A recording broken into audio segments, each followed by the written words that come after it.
Assalamu alaikum wa rahmatullahi wa barakatuh, guys. How are you guys doing today? Hope you guys are all well, in the best state of iman and health. As promised, we posted a post on the community page saying that we're going to do a Q&A, answer a lot of you guys' questions.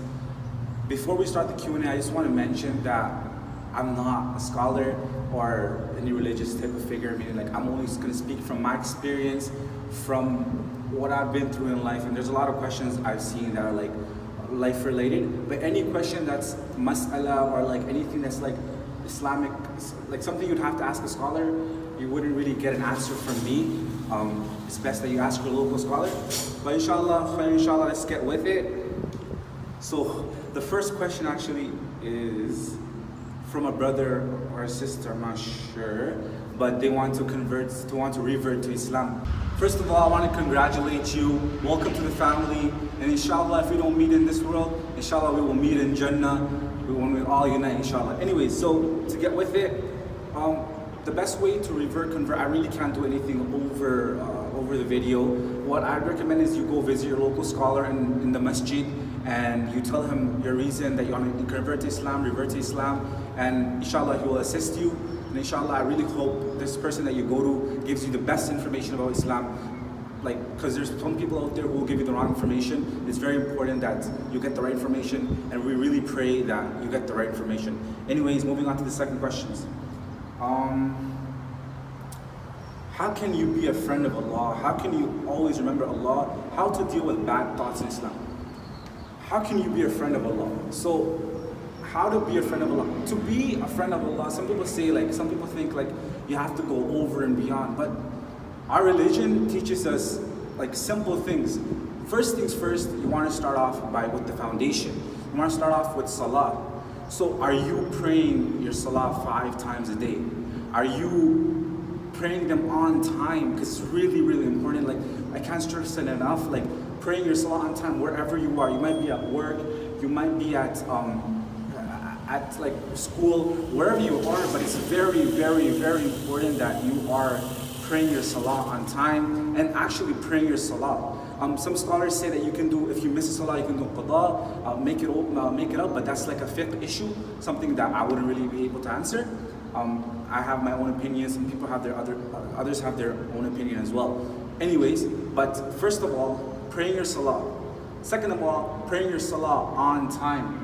Third thing is reading the Quran. Like, it's so important to read the Quran on a daily basis. As Muslims, like, subhanAllah, we're so far from the Quran. Like, we're not, like, it's only Ramadan. Like, Quran only comes during Ramadan time, and then we put it back on our shelves, and then it's away, it's gone for the rest of the year. It just grows dust on it. Like how scholars say, you put the Quran on the shelf, and then it grows dust on it. But that's the third and most important thing, that you read Quran every single day. It's so important.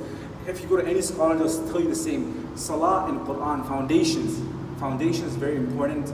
The third thing I'd recommend is understanding what you are reading. So when you understand what you're reading, it helps you to connect with your Maker. Like, connect with what your Maker is trying to say to you. And it's so important that you know what Allah subhanahu wa ta'ala is trying to get to you, what He's trying to say to you. It's very, very important. So reading the translation, also when you're reading the translation, is very important. There are many surahs in the Quran which tell stories. For example, Surah At-Tawbah, you don't take the translations literally. Sometimes Allah subhanahu wa ta'ala says some things that are only in that context applicable. Please do remember, for those who read the translation of the Quran, Allah subhanahu wa ta'ala a lot of the time says things that are only applicable at the time of the Prophet ﷺ, or like things that have taken place. The Prophet ﷺ, Allah subhanahu wa ta'ala command the Prophet ﷺ to do these things at that time. There are many people out there who commit so much crime in this world, and literally they take some meanings of the Quran and they apply it to this day and age, and it's just completely it's not acceptable. Anyways, like, for further explanation, go to a scholar. But yeah, third thing is understand what you are reading. Fifth thing I'd say is, after you've built your foundation, you pray your salah on time.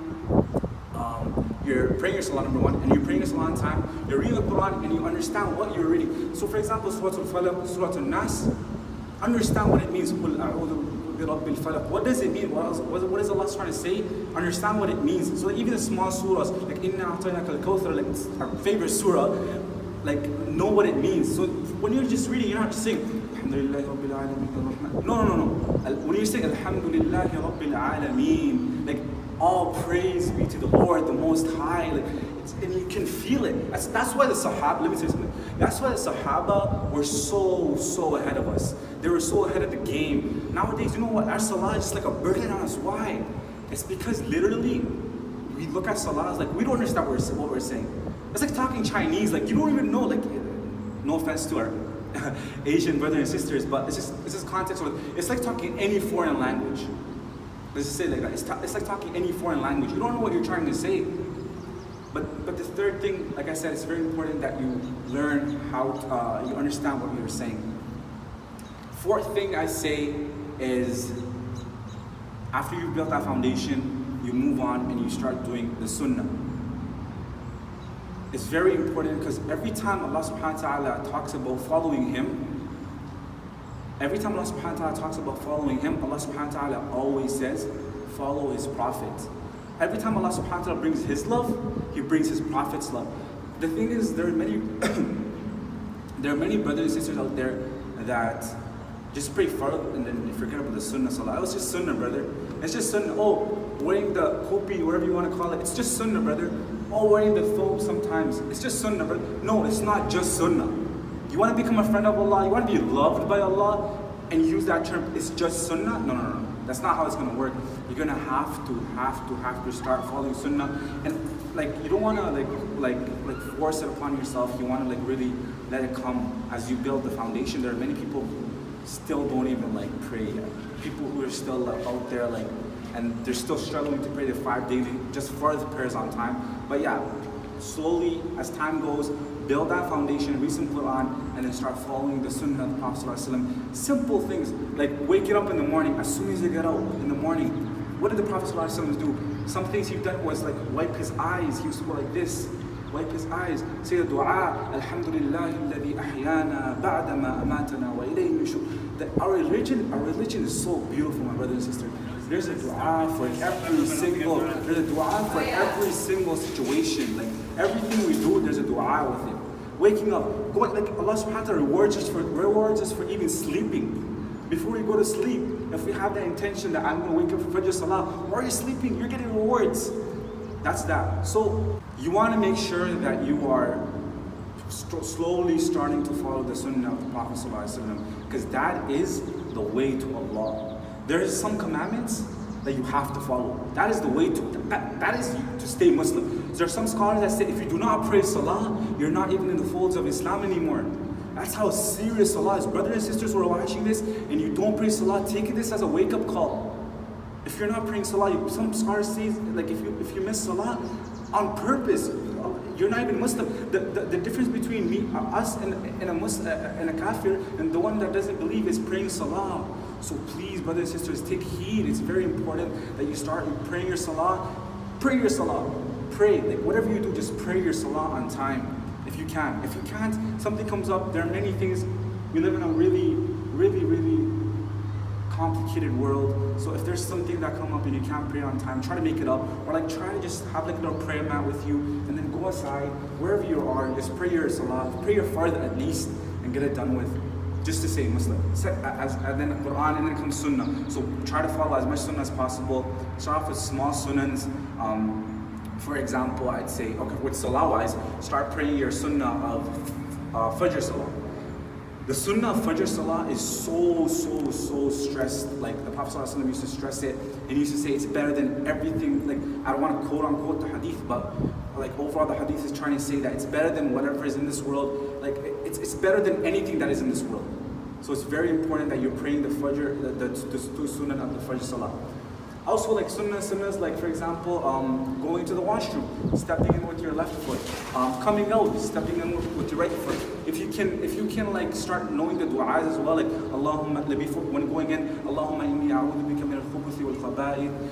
And then when you're coming outside, ghufranak, du'as like these, and you're getting rewards. Like brothers, you're getting rewards. Brothers, sisters, you guys are getting rewards for saying these du'as coming in and out. While you're in the washroom fulfilling your needs, you're getting rewards. Like how beautiful is our religion? Like you're getting rewards for doing simple acts. Smiling at your brother, you're getting rewards. Anyways, that's a different topic. But yes, it's just starting to follow the sunnahs. So there's many books on sunnahs, the Prophet ﷺ, many, I can't really name anything on the top of my head, but there are many sunnahs, so start following the sunnah of the Prophet ﷺ, and that's the next step to getting closer to Allah subhanahu wa ta'ala. That's the fifth step, I'd say. That's literally it, like nothing else. And also, like, if you can perfect that, if you can perfect it, like meaning like you know, I pray my salah on time. I'm praying I understand what I'm reading. I'm reading my Quran. I know that your foundation is set. Then you go on to a'mal, actions that are called nawafil. You go on to extra voluntary acts.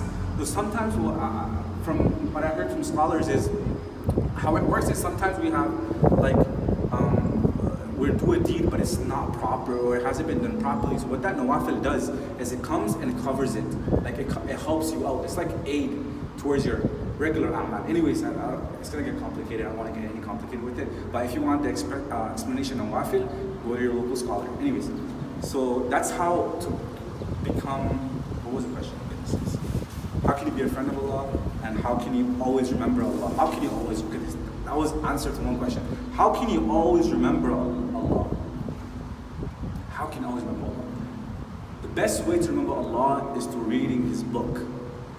That's the best form of dhikr, the best form of remembrance is to reading the book of Allah subhanahu wa ta'ala. As I just told you guys that reading the Quran is the best way to connect to Allah subhanahu wa ta'ala. So reading the Quran is also the best way you can remember Allah. Because Allah subhanahu, like when you read the Quran, this is Allah talking to you. Like some salaf as-salihin, some people from our pious predecessors, they open the Quran and they'd be like, this is the book of my Lord, hada kalam Rabbi, and they'd faint because they were so overwhelmed because this is my Allah talking to me. But of course, in this day and age, we are nowhere close, not even like an atom's way close to these Salaf as-Salihin, nowhere close to how great they were. Anyways, so that's how you can remember Allah. Learn whatever you read, brothers, just don't read the Quran for the sake of reading it. There's many people out there, I want to do khatam after khatam after khatam after khatam. That's not how it works, man. That's not what our religion teaches us. Yeah, read it, but what are you reading? Like, alhamdulillah, rabbil alameen, oh, that's great. Yeah, you got hasanat for reading it, but has it affected you? Has it changed you? Has it done any benefit to you? Anyway, so that's what we really need to do. Understand what you're reading. It's essential to understand what you're reading. It's very important to understand what you're reading, what you're saying. And anyways, how to deal with bad thoughts in Islam. Number one, Islam is a religion where it's all about belief. Many brothers and sisters go through many hardships in their life. They go through like depression, etc. Why isn't Allah's help coming? Why isn't Allah's help coming? Where is Allah? Well, these people are dying. Where's Allah? Like, where is this? Like He said, He's promised this, promised this. But let me tell you something. Allah subhanahu wa ta'ala says in Surah Al-Baqarah, I don't want to go into the complete meaning, but there was a time upon our prophet, I'm not sure which prophet it was. I'd have to go into details, like I have to research on what prophet it was. But like the situation was so worse, like so bad. The prophet said, where is the help of Allah? Where is the help of Allah? Like where are you? Like we're dying. Allah, where is your help?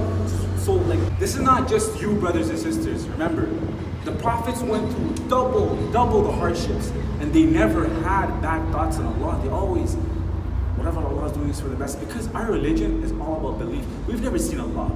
We've never seen the Prophet. We've never seen any, like I don't know if you've seen any miracles, but we've never seen our Prophet. We've never seen Allah. That's what the Prophet ﷺ longed to see us. The Prophet ﷺ said, I wish to see my brothers. And then the Sahaba said, aren't we your brothers, O Messenger of Allah? No, my brothers, yeah, you're my companions. My brothers are those who are going to come after me, and they're still going to believe in me. People who are going to believe in the Prophet ﷺ without seeing him. People are going to believe in Allah subhanahu wa ta'ala without seeing him. So never have bad thoughts. There are many times, is there even an Allah? And shaitan brings it to you. When you get these thoughts, please, the only thing you say is, A'udhu billahi minash shaitan al-rajim. A'udhu billahi minash shaitan Literally, that's it. You can't really say anything else. Like just it's like traffic. It's like traffic. When it jams up, you gotta keep it moving. Continuously keep it moving. Don't like let it stay in your head. It's very important that you don't let it stay and just keep it moving. Don't let it get to your head, brothers and sisters. Please don't let it get to your head, or else like it really, really affects you in a negative way. Inshallah, we're gonna move on to the next question. I am not a Muslimah, but I follow Islam by heart, and alhamdulillah, I do fast. I'm a non-Muslim. I think what the sister's trying to say is she's secretly Muslim, I think. Anyways, I do fast and I do pray regularly. I miss my Fajr prayer, which I regretted missing it. Since I be at home in front of my family, I can't pray Salah because they will create a problem. I do it secretly, but now I want to convince my parents. They already know about it, but they warn me a lot of times. They shout at me, and they're doing emotional blackmails too, saying not to change your religions. But Allah gave me hidayat. Alhamdulillah, I feel so peaceful. I always ask Allah to make my path easy. Please help and guide me here. People are so confusing. Some of them say it's not worthy that you are doing secretly. You're hurting your parents, which is a sin. Some of them past comments they think I am doing for someone whom I love, but that's not the truth. I do because Allah is my Lord. Whenever I read Quran in Hindi or in English, they say it's not worthy. I always reply with that. I always reply them with Allah is all-knowing. They do not matter for me but Allah. Anyways, so I understand your question, sister.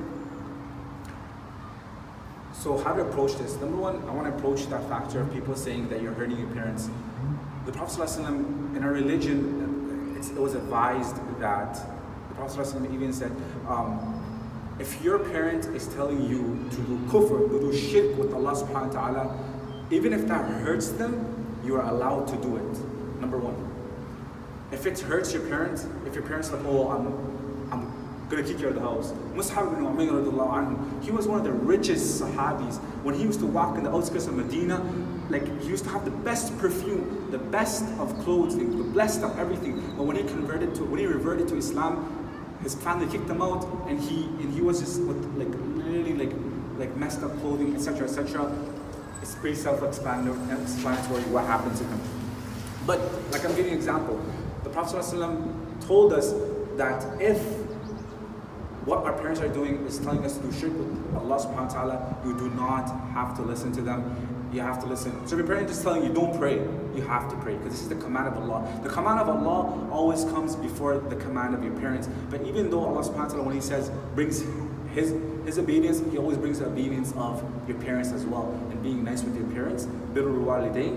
But at the same time, if your parents are telling you to do something that Allah doesn't want you to do, you do not have to follow it. This is the religion. This is Islam. But the best advice I can give you, sister, is stay strong at this point. I really don't know your situation. Best thing you can do is email the prophetpath@gmail.com, and inshallah we can get to you privately. Maybe you can explain your situation. But besides that, what I can really tell you is continue praying. Continue, even if you have to keep it secret, continue it just for the sake of Allah, and Allah is going to be with you. You might have the hardest of time. You might go through really, really hard times, but you have to stay strong, my sister. Because at the end, remember, ultimately our goal is Jannah, and inshallah, our religion teaches us to always not aim just for the middle class, to the highest class. So we always aim for Jannatul Firdaus. So inshallah, if you have sabr, if you stay patient, inshallah, we will all unite in Jannatul Firdaus. So stay patient, my sister. Keep praying, and inshallah, maybe one day Allah will guide your parents, soften their hearts. So inshallah, they will be able to support you through this, through your process of starting to practice Islam, inshallah. Please don't mind my stuttering and stuff. This is my first time really recording a Q&A. Anyways.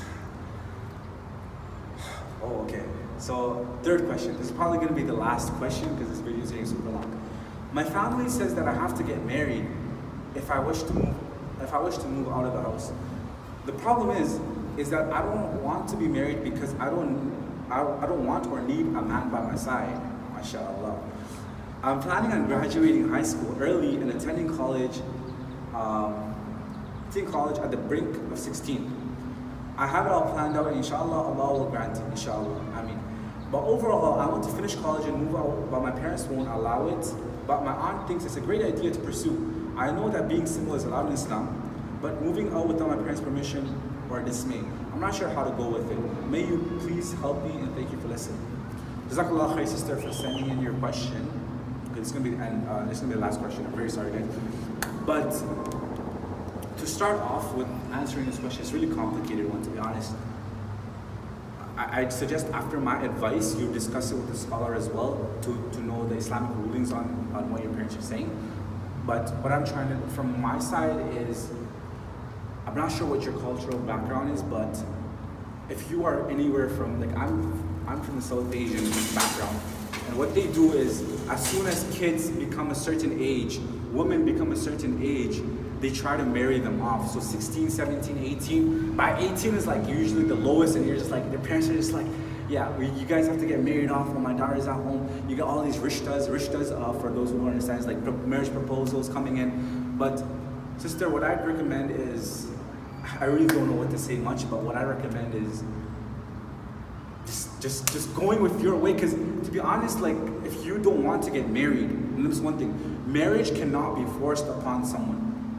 That is one thing that's haram. So if your parents are saying, oh, so your cousin, we're gonna marry you to your cousin, or like, oh, your dad comes to home one day and he's just like, I got you this really wonderful boy. He's like this, he has this degree, he has this, he has this, he has that. Oh man, his car, his house, this, that. No. First thing, when getting married, you want to look at the person. Number one is their deen. Do they pray? Are they following the religion you are following, Islam? Are they following it? Are they a proper person? Okay, deen is number one. Deen, everything comes within deen. Second is personality. What is their personality? People can have money. People can have wealth. People can have, this is like worldly materials, but at the end of the day, you want to live with this person, inshallah, for the rest of your life. So is this person going to be the right partner? Is this person going to be who you really want to live with? Because look, let me tell you something. There's some people out there who live on the streets and they have a better sleep than that person who lives in a mansion.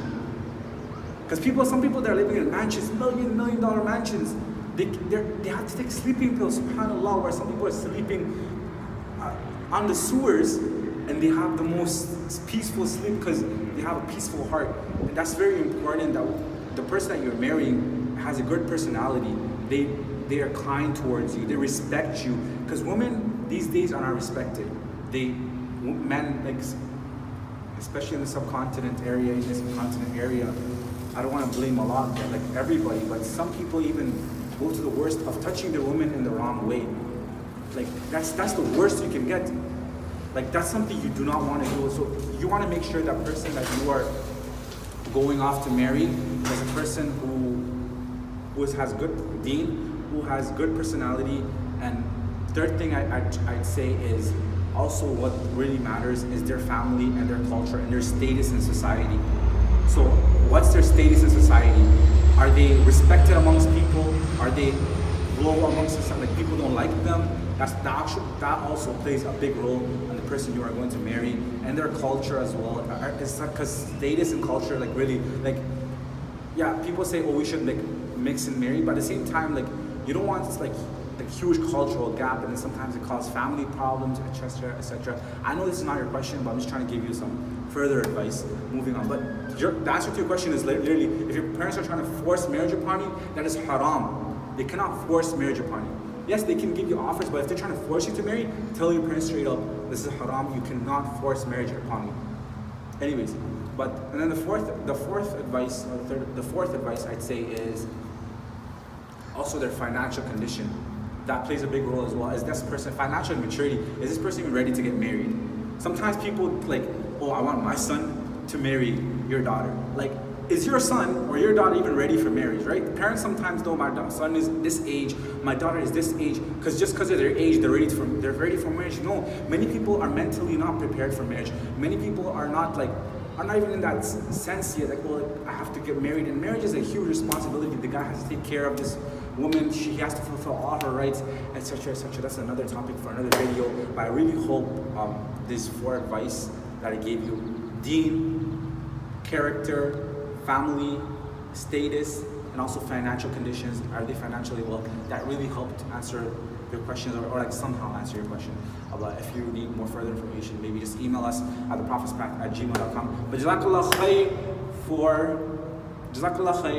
for sending in your questions. I only got to answer 2 or 3. I'm very, very sorry. Inshallah, please, I want to do more of these videos. So if you guys like it, leave a thumbs up and like leave more. Sorry, I got some mud on my shoes.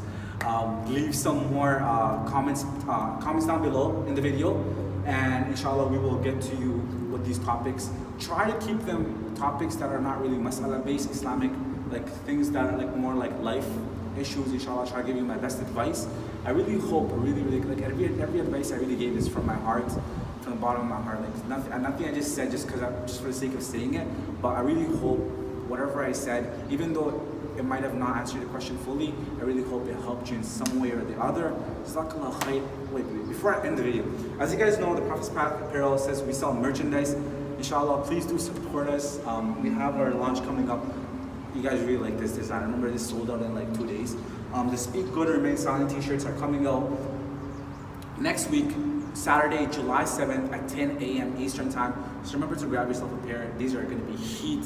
I'm wearing them in the summer weather. Right now it's like 25 degrees plus, and it feels amazing. Premium quality, guys, premium quality. None of that like low quality stuff. We're giving you premium quality t-shirts.